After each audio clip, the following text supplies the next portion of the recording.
Salam, hər vaxtınız xeyir olsun. Bugün sizlərə statika bölməsindən qüvvənin oxa nəzərən momenti haqqında məlumat verəcəm. Əgər xatırlayırsınızsa, ötən dərs qüvvənin nöqteyə nəzərən momenti haqqında məlumat vermişdim. Demək, fəza qüvvələr sisteminə aid məsələ həll etdikdə qüvvənin oxa nəzərən momenti anlayışından istifadə edilir. Fərz edək ki, bizim bir cismimiz, bu formada bir cismimiz vardır. Və bu cism üzərində bir A nöqtəsi təyin olunmuşdur. Və A nöqtəsindən bildiyimiz kimi, əgər biz fəza cismindən danışırıqsa, 3 istiqaməti mövzuda olacaq. 3 istiqamətdə hərəkət etmə belə deyək, ehtimalı olacaq bu cismin. Tutaq ki, bu cism A nöqtəsindən bu cismə istiqaməti bizə tərəf, istiqaməti bizə doğru bir F qüvvəsi tətbiq olunur və bu F qüvvəsi bu cismi, tutaq ki, bu da Z oxudur. Z oxu istiqamətində fırlatmağa çalışır. Tutaq ki, bu cismi, yəni bu formada fırlatmağa çalışır. Və qüvvənin həmin ox ətrafında yaratdığı fırlanma effektinə həmin oxa nəzərən momenti deyilir. Və bunu daha aydın şəkildə sizə başa salmağa çalışsam, tutaq ki, A nöqtəsindən bir müstəvi keçirilir. Yəni bu formada çəkə bilərik. Tutaq ki, bu formada bir müstəvi keçirilir A nöqtəsindən və burada bu müstəvini də Q müstəvisi adlandıraq. İlk dərslərimizdən də məlum olduğu kimi bu diaqonal formada, maili formada olan F qüvvəsini iki toplanana ayıra bilərik. Yəni bir FZ qüvvəsinə və bir də müstəvi istiqamətində olaraq FQ qüvvəsinə ayıra bilərik.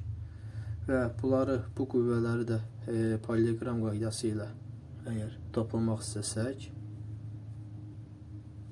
görürük ki, bu bizim F qüvvəmiz bu paralleloqramın diaqonalına bərabərdir.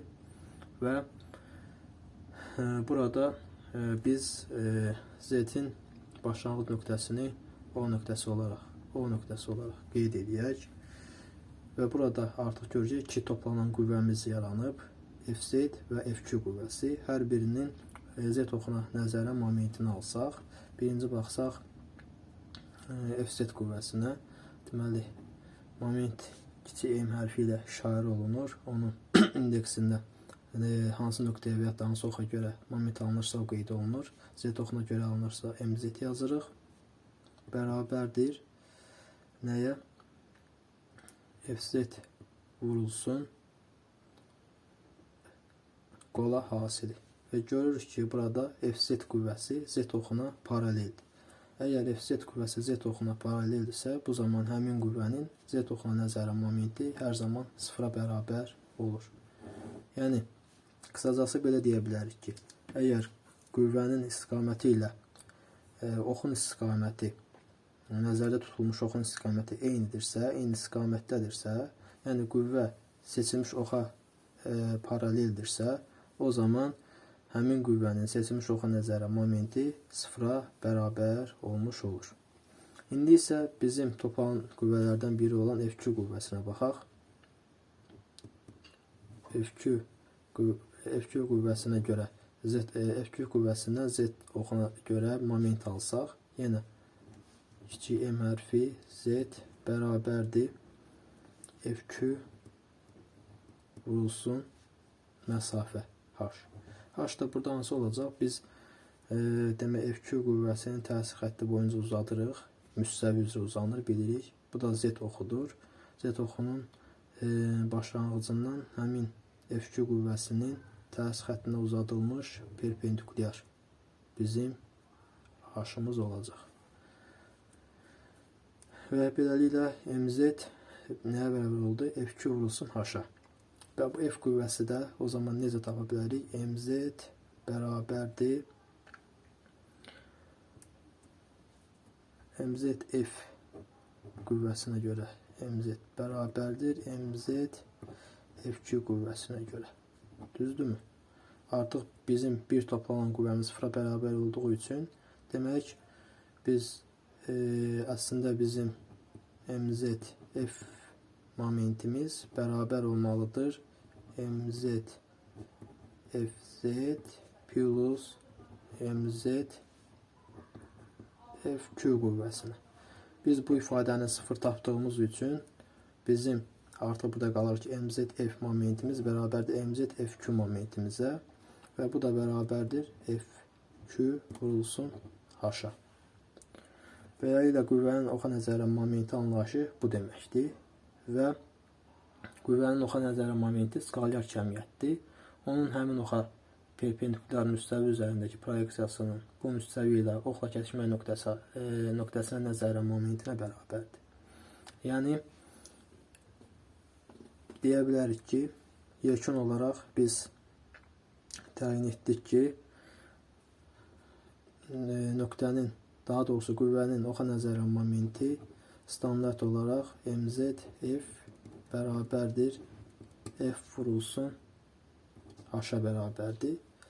Qüvvənin nöqtəyə nəzərən momenti kimi ifadə olunur və bu bərabərlikdən göründüyü kimi qüvvənin oxa nəzərən momenti iki halda sıfıra bərabər olur. Birinci hal odur ki, qüvvə oxa paraleldir. Yəni gördüyümüz kimi buradakı Z qüvvəsi Z oxuna paralel olduğu üçün biz dedik ki, buradakı moment nədir? Sıfıra bərabərdir. Digər ikinci bir hal isə odur ki, qüvvənin təsir xətti oxu kəsir.